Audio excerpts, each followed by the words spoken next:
안녕하세요. 일타 강사 미영쌤, 간호조무사 실기편입니다.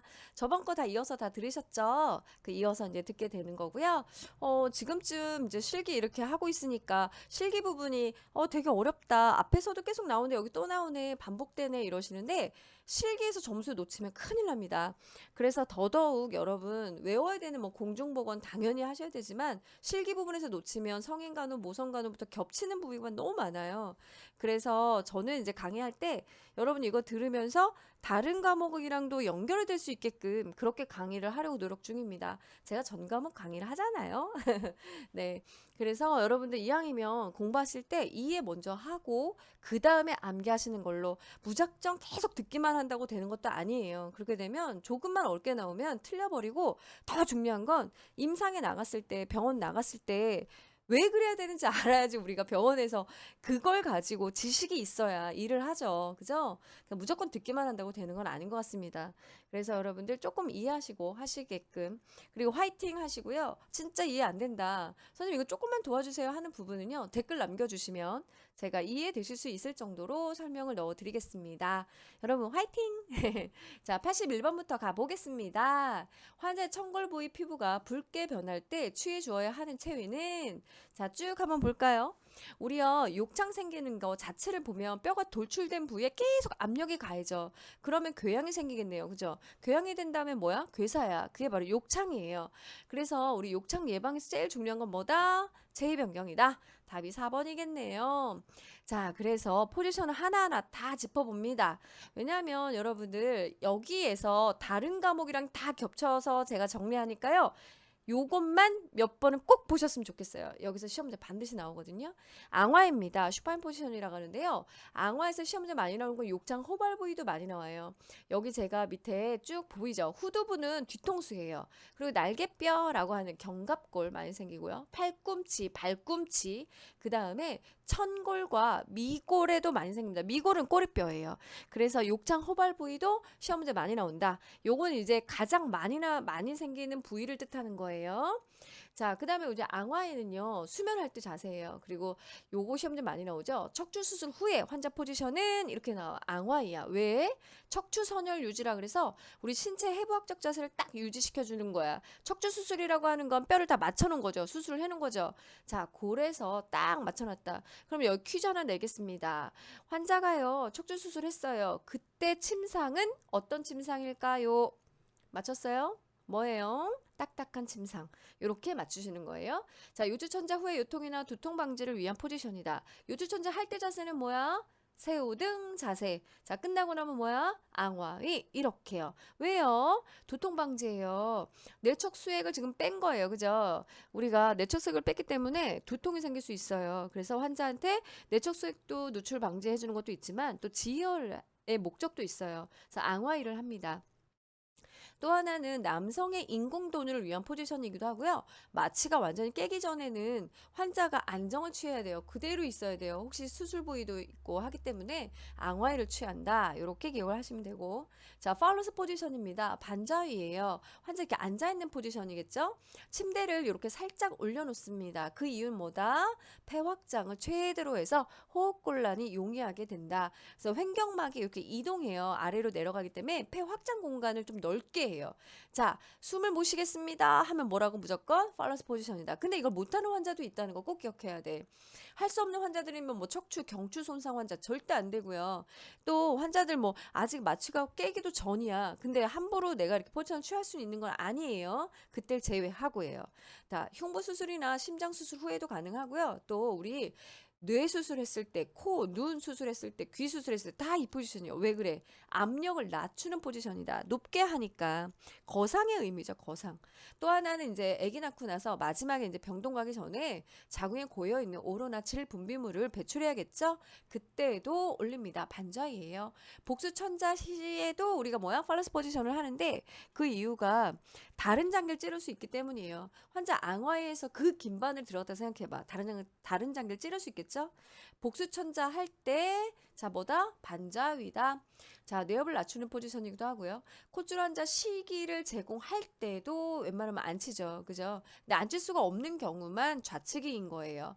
또 먹고 나서도 소화시킬 때는 뭐야? 우리 앉혀놓죠. 반자위야. 근데 그럴 수 없는 경우는 뭐야? 우측이지. 자, 이해 다 됐죠? 자, 그다음 복이 엎드려 있는 거야. 이렇게 엎드려 있는 포지션은 함부로 해서는 안 돼요. 경추나 요추 장애, 척추 장애 이런 환자들은 절대 안 돼요. 그리고 이제 트라케스토미라 그래서 우리 기도 확보가 안 되는 환자도 있잖아요. 기관 삽관을 하고 있는 환자들 같은 경우는 보기를 취하면 숨을 쉴 수가 없어요. 기도 확보를 위해서 반드시 만약에 보기를 취해야 된다면 고개를 옆으로 돌리셔야 됩니다. 보기는요, 등 마사지 할 때 가장 좋습니다. 또 하나는 구강에서부터 계속 분비물을 배액시킬 때 고개는 반드시 옆으로 눕힌 상태에서만 가능하다. 칠기예요. 옆으로 눕는 거죠. 여러분 주무실 때 이 포지션 많이 취하시죠? 마비 환자나 부동 환자가 식사할 때요. 그래서 우리 왼쪽으로 누워라, 오른쪽으로 누워라 계속 얘기했었어요. 욕창 예방할 때도 마찬가지 칙입니다. 임산부 자 모상수 시험 문제 계속 나오죠? 왜? 좌측으로 눕혀야 되냐? 하대 정맥이 눌리지 않게 하기 위해서다. 애기 심박동이 뚝뚝뚝뚝 떨어진다. 이때 가르침사 가장 먼저 해야 될 것은 좌측이를 취한다. 이렇게 나옵니다. 그 이유는 뭐다? 하대 정맥이 눌리지 않게 하기 위해서. 그래서 순환량을 늘려주는 거죠. 이렇게 기억을 해주시면 되고, 심스는 좌측위에서 우리 측위에서 조금 더 넘어가는 거야.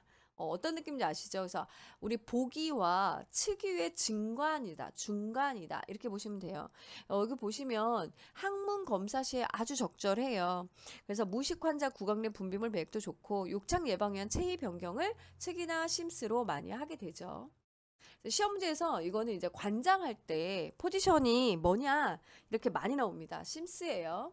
슬흉이 옆에 그림을 보시면 요 고양이 자세 기억나시죠? 이런 자세를 취하는 건 우리가 중력 때문에 장기들이 밑으로 쏠려 있단 말이죠. 근데 이렇게 하면 거꾸로 되는 거지, 그지? 그러니까 골반 안에 있는 장기들이 이완이 돼서 월경통을 완화시키고요. 아기 낳고 나면 자궁이 앞으로 쏠려서 나 아기 낳았더니 말이야 월경통도 너무 심해지고 허리가 너무 아파. 자, 그럴 때 이렇게 하면은 압력이 앞으로 쏠리면서 자세를 다시 잡아줘. 그래서 자궁 후굴이라고 해요. 그 자궁 후구를 예방해서 통증이 좀 덜해집니다. 또 하나는 임신 중일 때 아기가 머리가 아래쪽으로 가는 것을 우리가 두정위라고 하고요.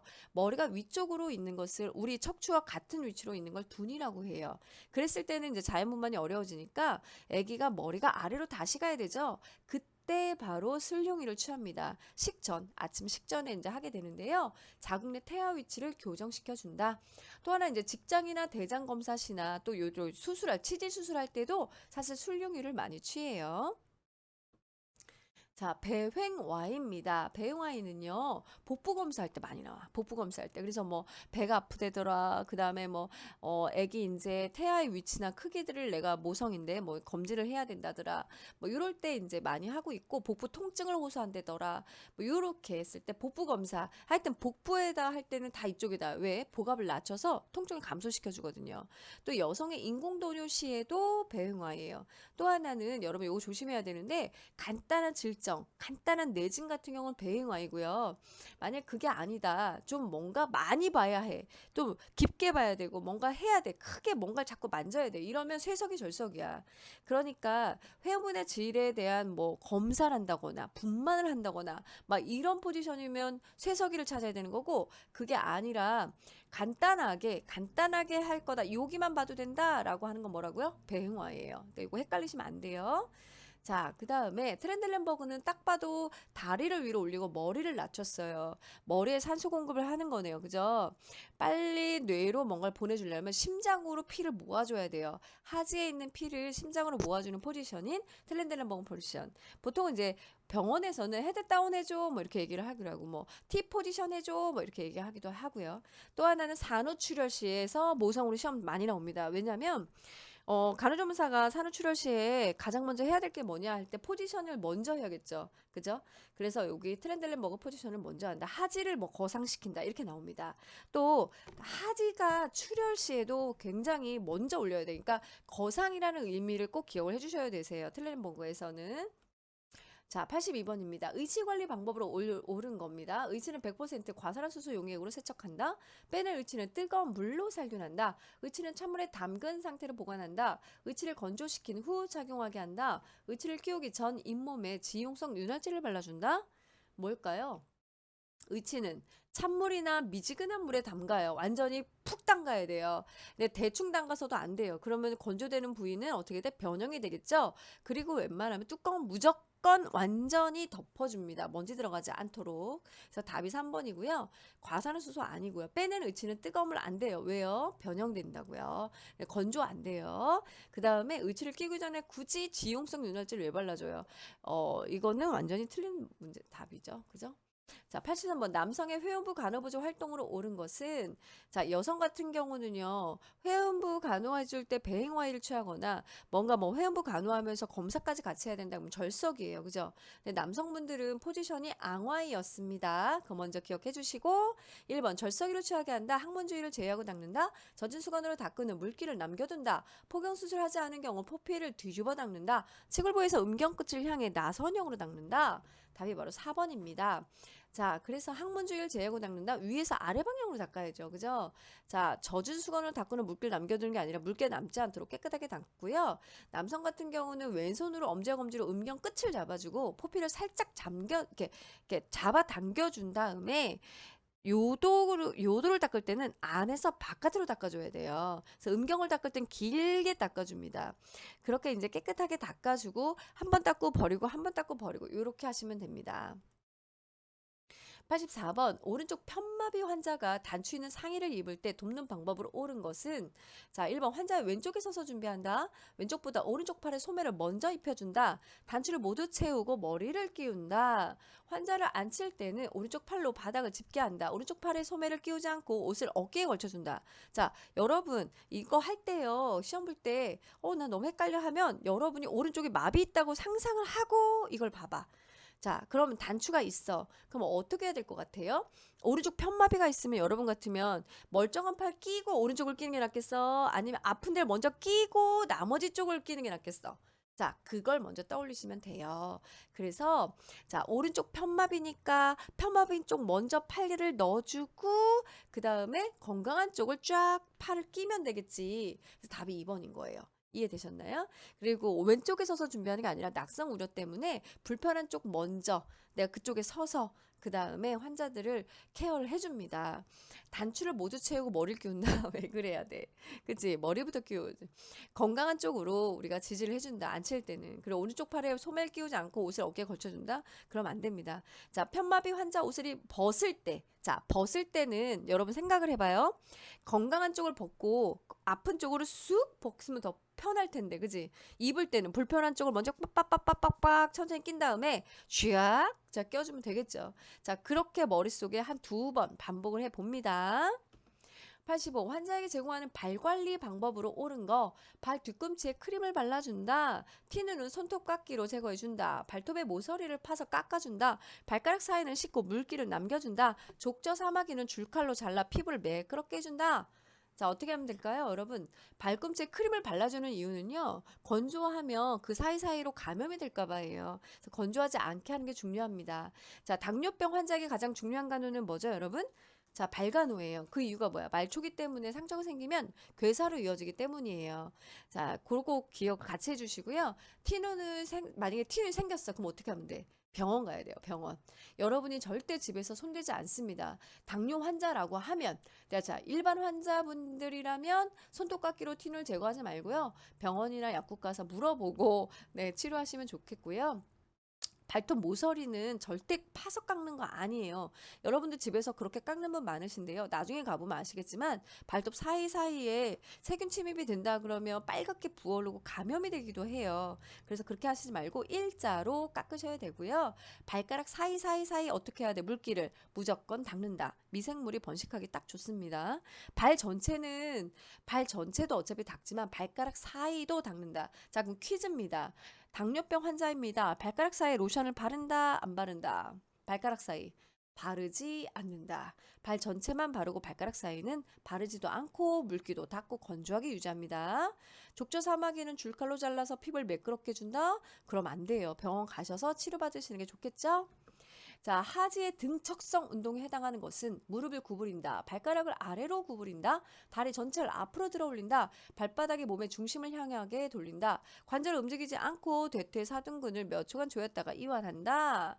자, 등척성 운동부터 이해를 해봐야겠지. 등척은 뭐냐면, 여러분이 팔을 지금, 팔꿈치를 쭉 펴봐요. 30도 정도만 딱 구부린 상태로. 그 상태에서 깁스했다고 생각해 보실래요?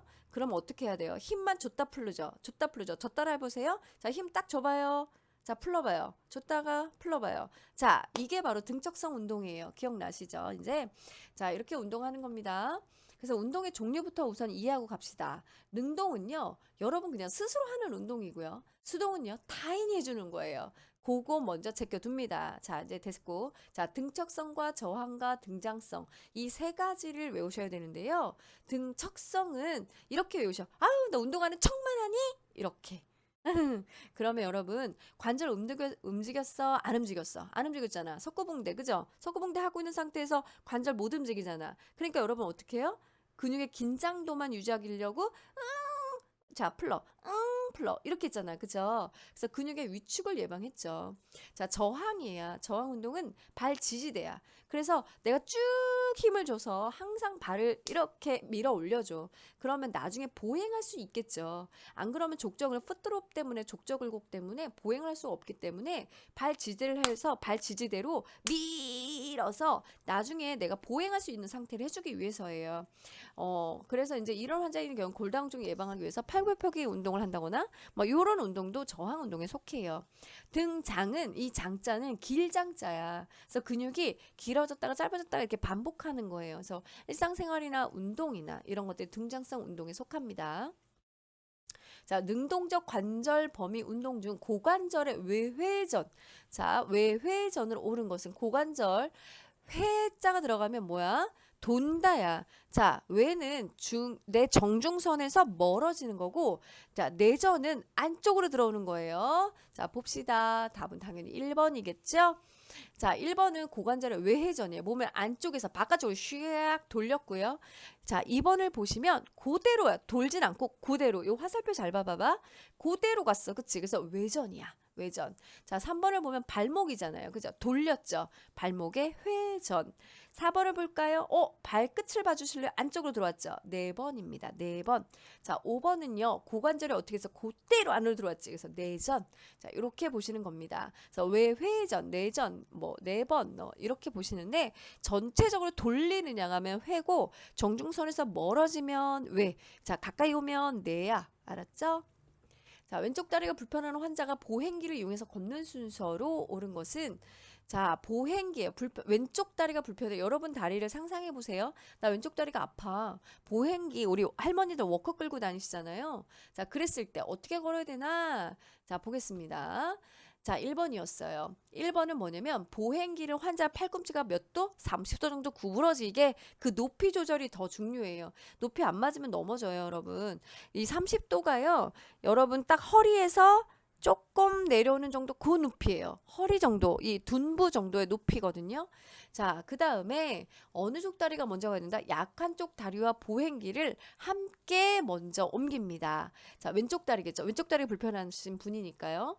그 다음에 오른쪽 다리를 옮깁니다. 그러니까 아픈 다리와 보행기가, 그러니까 아픈 다리를 항상 옆에서 도와주는 게 보행기라고 보시면 되고, 그 다음에 얘가 같지, 이제 보행기가 있지. 그러니까 이제 오른쪽 다리가 와주는 거야. 뭔지 아시겠죠? 그러니까 뒷다리가 힘으로 딱 지탱을 해주는 거죠. 자, 보조자는 어디 서야겠어? 불편한 쪽 뒤에 서서 보행벨트를 좀 잡아주는 겁니다. 자, 다시 보조자 어디 선다고? 불편한 쪽 뒤에. 왜? 낙상할까봐. 그래서 불편한 쪽 뒤에 섭니다. 이렇게 기억을 해주세요. 요추천자 시 환자가 취해야 하는 자세는 자 무슨 자세라 그랬죠? 아까 세우중 자세였죠. 그죠? 답 딱 나오죠. 4번입니다. 여기 보시면 그림 보시면 세우중 자세라서 최대한 내 무릎 끝이요. 이렇게 턱에 닿아요. 그렇게 해서 그 부위를 넓혀주는 거예요. 넓혀주는 거예요. 그러면 내 척수액을 거기서 뽑아내는 겁니다. 자, 요추천자 밑에 봐주세요. 세우중 자세를 한다. 요추 몇 번? 3, 4번 부위다. 끝나면 아까 뭐라 했지? 앙화위. 환자가 두통을 호소한다. 환자가 머리가 아프다고 막 그래. 그러면 뭐야? 끝났으니까 이제 요추천자 검사가 끝났으니까 머리 아프다고 하면 보고 후에 진통제 투약을 합니다. 그죠? 근데 그 전에 앙화이를 먼저 취해주는 게 좋겠죠? 자, 유주천자 같은 경우는요, 진단 목적이 있어요. 내 척수액 검사인, 이게 퀵앤스태트 검사라 그래요. 내 척수액 이 순환, 잘 도나 하는 검사야. 자, 그걸 뭐라 한다고? 퀵앤스태트라고 해요. 퀵앤스태트. 요것도 시험제 나왔었어요. 내 척수액은요, 여러분 냉장 보관하시면 안 돼요. 실험 보관이고, 빨리, 최대한 즉시 보내는데 그 즉시라고 하면 20분 이내이다. 자, 내척수액 순환 검사 이름 뭐라고? 퀵앤스태트. 검사 후에 간호는요, 앙화이를 4시간에서 6시간이나 코대로 누워 있고요. 물을 많이 먹어요. 지금 내가 내척수액을 뽑아냈기 때문에 물을 많이 먹어서 두통 예방을 위해서 또 수분을 충분히 섭취를 합니다. 자, 이렇게 꼭 기억해 주시면 되고요. 손목 보호대를 적용할 때 손목과 보호대 사이에 손가락 2개 정도 여유를 둔다. 환자가 막 이래. 그럼 억제대를 우리가 이제 보통은 환자와 보호자 모두에게 동의를 얻은 후에 그 다음에 오더를 받아서 적용을 해야 합니다.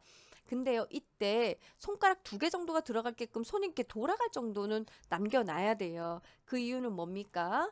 혈액순환입니다. 안 그렇게 되면 피부가 벗겨지겠죠. 그죠? 근데 나 묶었는데 가만히 있는 환자 있어? 그래, 묶어라. 이런 환자 있겠어? 안 돼, 안 돼. 이러다가 피부가 샥 벗겨지거나 부어오르거나 이렇게 되면 욕창이 또 되기도 하죠.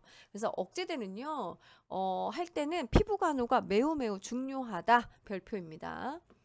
자, 회음 절개술을 받은 산모에게 40와트의 열램프를 적용할 때 간호보조 활동으로 옳은 것은 솔직히 이 문제 있다고 봐요. 왜냐하면 요새 열램프를 아예 적용 안 하거든요. 시대에 너무 뒤떨어진 그런 문제였죠. 어쨌든 네, 열램프를 담요로 덮여준다. 60분간 열램프를 적용한다. 5분마다 열에 노출된 피부를 사정한다. 회음부에 온스프를 올려놓고 열램프를 적용한다. 열램프를 회음부로부터 20cm 정도의 거리를 둔다. 자, 5분마다 확인을 해야 돼. 왜 그래? 화상 때문이야. 아기를 낳았어. 회음절개 부위가 얼마나 욱신거리고 아프겠냐고. 그쵸? 부어있고. 여러분도 아기 낳으시면 아실 거예요. 거기다 열을 비쳤을 땐 이게 열 때문에 내가 뜨거워서 지금 그게 아픈 건지 아니면 아기 나서 아픈 건지를 모른단 말이에요. 화상을 입어버린다고요. 그래서 아기 낳고 나면 화상 입을까봐 열램프는 실제로는 적용을 아예 안 합니다.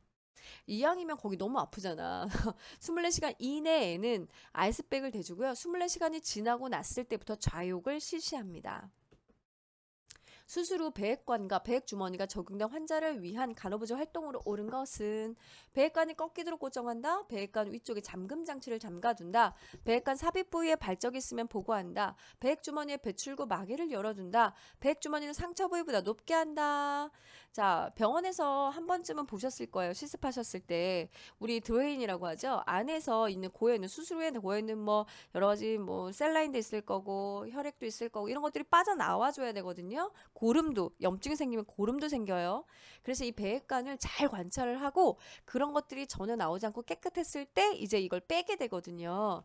자, 우선 배액관은 꺾이면 안 돼요. 그죠? 다 흘러내려와야 되잖아. 배액관 위쪽에 잠금 장치를 잠그면 에이? 못 나오는데? 열어놔야죠. 배액관 삽입 부위에 발적이 있다면 뭐야 이거? 감염이죠? 빨리 보고하셔야 됩니다.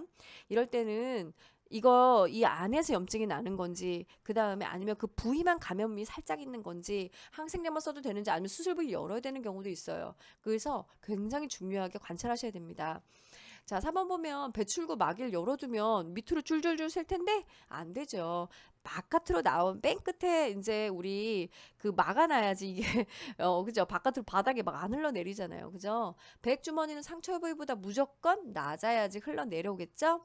밑에 그림 보시면 실제 외과에서 쓰는 여러분 이 배액관과 배액주머니입니다. 그래서 막 요 옆에 있는 거는 폭탄이라고도 막 얘기하고 막 그래요. 근데 이거 드레인이라고 합니다.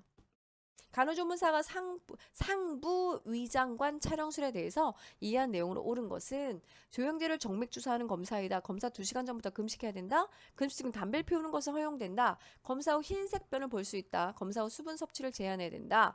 상부 위장관 촬영술은요. 상부잖아. 위쪽이야. 그래서 내가 조영제 마실 때 엑스레이를 빠바바바박 찍어 나가는 거야. 자, 환자가 근데요. 저 죄송해요. 조금 아까 너무 배고파서 사탕 하나 먹었어요. 근데 사탕을 꿀꺽 삼킨 거야. 그러면 검사해야 돼? 안 해야 돼? 검사를 미뤄야겠죠. 왜냐면 조영제가 사탕 부위를 바른단 말이에요. 쭉 발라낸 다음에 사진을 찍기 때문에 급이가 암으로 보일 수도 있어요. 그죠? 자, 한번 보겠습니다. 검사 후 흰색 뼈를 봅니다. 왜 그래요? 이 지금 조영제를 마시면서 엑셀 빠바바박 찍는 거라 그랬지. 그러니까 조영제가 나가는 거예요. 그래서 하얀 똥을 싸요. 근데 문제는 뭐냐면 이 조영제의 하나의 부작용이 변비거든요. 수분 섭취를 많이 해야 된다고 교육해야 된다. 이것도 중요하게 시험 문제 잘 나옵니다. 자, 조영제를 IV 정맥 주사를 합니다. 그죠? 자, 맞아요, 틀려요. 틀렸잖아. 조영제는 경구투약 한다고 몇 번 얘기했죠. 그죠? 조영제 정맥 주사하는 건 뭐야? 우리 IVP라 그래서 신장 이제 조영술이나 아니면은 또 우리 CT 찍을 때 고를 때죠. 그죠? 여러분 요거 그냥 쓱 보면은 틀리기 딱 좋잖아요. 검사 2시간 전부터 금식이 아니라 8시간이나 금식이에요. 조금 아까 얘기했지만 잘못하면 암으로 오인받는다니까. 금식 중 담배를 피우는 거 절대 안 되죠. 왜 안 되냐면 담배랑 껌 씹잖아? 그럼 이게 연동운동이 생겨요. 장이. 그래서 가스가 생깁니다. 그래서 안 돼요. 검사 후 수분 섭취를 제한해야 된다. 아니, 이 바리움, 조영제가 빠져나가야 되니까 물을 많이 먹어야 된다라고 했습니다. 자, 대변 자멸 검사에 관한 설명으로 옳은 것은 대변 자멸 검사는요. 우리 대장암 검사 뭐 할 때 같이 많이 하기도 하고요. 아니면은 저는요. 대장 내시경 하기 전에 이거 먼저 해볼게요. 할 때 하기도 하고요. 자, 여러 전에 이제 하기도 해요. 보통은 이제 대장암 검사 할 때 합니다. 검사 전에 금식한다. 검사 전 붉은 육류 섭취를 권장한다. 대장 내시경 검사를 통해서 검체를 채취한다. 검체 채취 시 외과적 무기술을 적용한다. 검사 3일 전부터 철분 제제를 복용하지 않게 한다. 중요한 건 답이 5번이었습니다. 자, 금식을 하면 안 되죠. 응가를 해야 되는데. 그리고 3일 전부터 뭐 당근을 먹는다거나 막 이러잖아. 그리고 뭐 소고기 많이 먹으면 응가 색깔이 당근색이 나오고 칼슘 때문에 철분제 때문에 칼슘이 아니라 철분 때문에 대변이 검게 나와요. 그래서 밑에 5번 검사 3일 전부터 철분제제 복용을 안 하게 하는 거예요. 무슨 말인지 아시겠죠? 그다음에 또 하나는 대장 내시경 검사를 통해서 검체 채취 이게 아니잖아요. 대변 자체에서 5g 정도 채취를 합니다. 이때 주의할 것은 혈이 묻지 않아야 돼요. 내가 생리혈. 만약 대장 자체에 혈이 있는 거면 상관이 없지만 다른 혈액이 섞이지 않아야 돼요. 검체 채취 시 외과적 무기술 전혀 필요 없고요. 멸균도 필요 없습니다. 그냥 채취입니다. 대신 뚜껑 잘 닫아주시고요. 시간이 지연됐다라고 한다면 냉장 보관 가능합니다. 하지만 기생충 검사하면 어떻게 해야 되죠? 냉장 절대 안 돼요. 기생충 다 죽어요. 자, 그래서 실온 보관했다가 내려보내면 됩니다. 이런 차이점이 있어요. 자, 이 24시간 소변 검사에 관한 설명으로 옳은 거. 소변을 수집할 때는 깨끗한 중간 소변을 받게 한다. 검사가 시작되는 시점에 본 소변은 용기에 수집한다. 소변 수집 중 소변을 버렸다면 처음부터 다시 수집한다. 검사가 종료되는 시점에 본 소변을 수집하지 않고 버린다. 소변을 수집한 용기에서 소변을 덜어내어 다른 소변 검사에 사용한다. 답이 뭐야? 3번이지. 이게 되게 중요한 게 뭐냐면 소변 검사에서 무조건 한 문제가 나왔던 것 같아요. 일반 소변 검사는 여러분 다른 데 갔을 때 병원 갔을 때 종이컵 같은 거 주면서 소변 받아오시는데 중간 소변 받아오시고요. 한번 닦은 다음에 받으세요. 뭐 이렇게 설명 들었었죠. 그거예요. 그래서 중간 소변을 받아. 그래서 50에서 60cc 정도 받고요. 종이컵에 받아도 돼요. 자, 지연 시에는 냉장 보관합니다. 세균 배양 검사 같은 경우는 말 그대로 세균을 키워보겠다는 거 아니야. 근데 종이컵에 하면 거기 묻어 있는 거 뭐 가장자리 묻어있던 거 막 이런 게 다 키워진단 말이야. 그럼 안 돼요. 그죠? 세균을 키우는 이유 자체가 항생제를 찾기 위해서잖아요. 그죠? 그러니까 인공 도뇨를 합니다. 인공 도뇨는 넬라톤이나 폴리 2가지 다 가능해요. 삽입하면서 뽑아요. 자, 멸균류를 받아야 되는데 이 멸균류를 그냥 일반 종이컵이 아닌 뚜껑이 있는 멸균컵에 받아서 해야 되고요. 세균을 키우는 거기 때문에 즉시 검사실로 내려보내는 게 중요합니다. 자, 24시간 소변 검사입니다. 이거는 보통은 신장 검사를 보기 위한 거예요. 신장 기능을 보아야 되거든요. 그래서 첫 소변을 버리고 마지막 소변을 모은다는 게 굉장히 중요합니다. 근데 중간에 환자가 뭐 어머 어떡해 그리고 이제 뭐 버렸어 뭐 못 모았어 통에 뭐 이런 경우 있잖아. 그럼 다시 시작해요. 네. 그러니까 환자가 협조를 잘해줘야겠죠. 성인 심정지 환자에게 심폐소생술을 실시할 때 가슴 압박 방법으로 옳은 것은 검상 돌기를 압박한다. 분당 30회의 속도로 압박한다. 가슴 압박 중단 시간을 10초 이내로 최소화한다. 가슴 압박 깊이는 가슴 두께의 3분의 1 이하로 약 4cm이다. 2인 구조 상황에서 가슴 압박 때 인공호흡의 비율은 15대 2이다. 자, CPR 부분은요. 무조건 한 문제 나와요. 그래서 여러분 뭐 무조건 아셔야 돼요. 네. 제가 뭐라고 설명도 못할 정도로 이거는 무조건 아셔야 되는 거예요. 그리고 내 주변에 우리 가족 누구든 있을 수 있어요. 자, 검상 돌기가 아니라 흉골 우리 저번에 해부학 시간에 배웠죠. 흉골 하부 아래쪽에서 2분의 1 지점을 내가 누르게 되는 거야. 여러분 가슴 국계대에 격리했지. 거기서 가운데 쪽으로 오세요. 가운데 쪽으로 오세요. 거기 부분이에요. 거기에서 살짝 아래예요. 살짝 아래예요. 자, 분당 30배 속도가 아니라 분당 100에서 120이에요. 그래서 빡빡빡빡 자, 이렇게 하는 거예요. 가슴 압박 중단 시간은 10초 이내로 굉장히 짧아야 됩니다. 그래서 우리 손을 바꿔야 된다라고 말을 하는데요. 한 사람이 너무 지쳤어. 그럼 손 바꿔야 되지, 그지? 그럴 때는 빨리 최대한 바꾸십니다. 자, 가슴 압박 깊이는요, 5에서 6cm예요. 그래서 4cm다 그러면 보통 영아인 경우고요. 자, 성인은 무조건 의료인 2명일지라도 30대 2로 합니다. 아동, 소아인 경우에만 의료인 2명일 때 15대 2로 합니다. 별표입니다. 자, 우리 맨 처음에 의식 확인할 때 뭘로 해요? 언어적 의식 확인. 별표. 자, 의식 확인 뭘로 한다고? 언어적. 괜찮아요? 괜찮아요? 이 정도. 자, 그 다음에 빨리 호흡을 10초 안에 해야 되겠죠? 의료인이라면 경동맥부터 확인한다. 뇌의 순환부터 확인해야겠지? 일반인이라면 바로 흉부 압박을 합니다. 그 다음에 기도 유지하면서 인공호흡 들어가야겠죠? 자, 주의입니다. 경추 손상 의심 시에는 머리 젖히면 돼야한데 안 돼요. 아래턱을 살짝 들어 올려서 입을 벌려줘야 합니다. 자, 얼굴과 가슴에 2도 화상을 입은 대상자 응급처치 방법으로 옳은 것은 수포가 있으면 터트린다. 손상된 피부 조직을 제거한다. 화상 부위에 얼음을 직접 데워준다. 기도를 유지하고 호흡곤란 유무를 관찰한다. 화상 부위에 붙어있는 옷은 잡아당겨 제거한다. 자, 우선 얼굴에 화상을 입었대. 여기서 여러분 주의할 건 뭐냐면 화상을 입었을 때 얼굴 부위에 입잖아요. 그러면 기도가 화상을 입으면 기도 확보가 안 됩니다.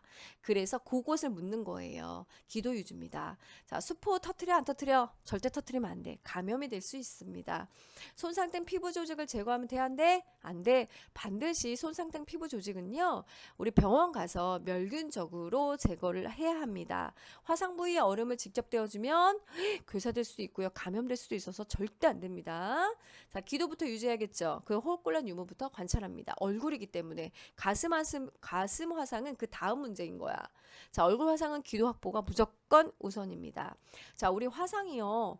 가장 큰 원인, 사망 원인 뭐야? 샥하고 감염이에요. 그래서 감염하고 탈수로 인한 샥을 예방하는 게 가장 중요하고 통증을 조절해야 돼. 너무 아프거든. 자, 우선 정리해 볼까? 1도 화상은요. 여러분, 뭐 뜨거운 거 잠깐 만졌어. 빨개. 그거야. 그래서 표피라고 해요. 그래서 발적이 돼 있고 살짝 붓고 아우 아파. 이 정도. 그럼 어떻게 해야 돼? 빨리 찬물에 담가서 열부터 빼줘야 돼. 왜? 2차적인 조직 손상을 예방하기 위해서예요. 자, 2도 화상엔 무조건 뭐가 생겨? 수포가 생깁니다. 자, 수포 터트려 안 터트려? 터트리지 않는다. 감염 때문에. 자, 멸균 드레싱이 이때 들어갑니다. 그래서 진피층까지 들어왔어요. 수포 생기고 진물이 나고 많이 아파. 심한 통증입니다. 3도 화상이야. 멸균 드레싱이 전체적으로 다 들어가야 되고요. 이때 바로 환자들이 샥에 빠질 수 있습니다. 탈수 때문에. 또 하나는 심한 통증이 따라온다면. 근데 3도 화상이다. 근데 대부분요. 우리 화상을 입었다면 1도, 2도, 3도가 골고루 와요. 3도만 왔다 그러면 안 아파요. 예, 통증이 아예 없어요. 너무 깊이 들어와서 신경까지 다 손상을 입어서 안 아파요. 자, 그래서 3도 화상에서 중요한 건 뭐냐면 샥을 예방하고 치료하는 부분이 가장 중요하다. 모든 피부층이 다 화상을 입었기 때문입니다. 자, 퀴즈 한번 내보겠습니다. 3도 화상 혹은 뭐 2도 화상입니다. 이 환자에게 드레싱을 하고자 하는데 이때 드레싱 할 때 꺼즈는 어떤 멸균법을 쓸까요? 1번 오토클레브, 고압증기. 자, 2번 건열. 뭐예요, 여러분? 건열이죠. 왜 그래요? 거기 우리 건조하면 안 되잖아. 그치? 그래서 바세린 꺼지 돼야 되지. 그쵸? 여러분 찾았어요? 맞게 했어? 자, 의사의 동의 없이 혼자 환자 본인의 결정으로 퇴원하는 것은 가퇴원, 자위퇴원, 정규퇴원, 사망퇴원, 강제퇴원 이렇게 쉬운 문제가 자위퇴원이지. 이게 이제 문제가 나왔을 때 예전에는 정신과에 본인이 입원 스스로 입원한 거야. 더덕더덕 걸어와. 저 정신병인가 봐요. 저 입원할게요. 했어. 자, 근데 저 퇴원하고 싶어요. 이랬어. 그럼 어떻게 해야 돼? 퇴원을 시켜야 됩니다. 자위 입원했기 때문에 자위 퇴원이다. 원래 문제가 그렇게 고급지게 나왔었는데 여기선 너무 쉽게 나왔네요. 외래 진료 중 폐기능 검사를 기다리는 환자를 확인하는 방법으로 옳은 것은 환자 이름을 불러보아 맞는지 확인한다. 환자의 등록번호를 불러보아 맞는지 확인한다. 환자에게 진단명을 말하게 하여 맞는지 확인한다. 보호자에게 환자 이름을 말하게 해서 맞는지 확인한다. 환자에게 이름과 생년월일을 말하게 하고 환자 리스트와 대조해서 확인한다. 자, 폐기능 검사는요. 이거야. 훅 이거야. 자, 한번 보겠습니다. 우선 이게 중요한 게 아니야. 폐기능 검사는 우선 침습도 아니야. 찌르는 것도 아니고 환자가 힘들다 그러면 쉬었다 해도 되는 검사로 유명하죠. 자, 어쨌든 환자가 기다렸고 이제 환자를 내가 부를 거예요. 여러분 어떻게 해야 돼요? 내 환자 확인하는 방법. 우선 환자한테 이름과 생년월일을 말하게 하는 거야. 우리가 개방형 질문이라고 하죠. 자, 한명님 맞으세요? 네. 자, 이건 폐쇄형이에요. 환자분 성함이 어떻게 되세요? 이렇게 물어봐요. 그냥 한 명이고요. 몇 년생이세요? 그러면 제가 이제 나이는 밝히지 않겠습니다. 자, 그래서 생년월일까지 말하게 한 다음에 그 리스트하고 대조하고 환자가 팔찌를 하고 있다면 이런 검사하는 환자들은 팔찌를 하고 있거든요. 팔찌까지 확인을 합니다. 그래서 차트랑 한 번 더 확인하는 게 좋습니다.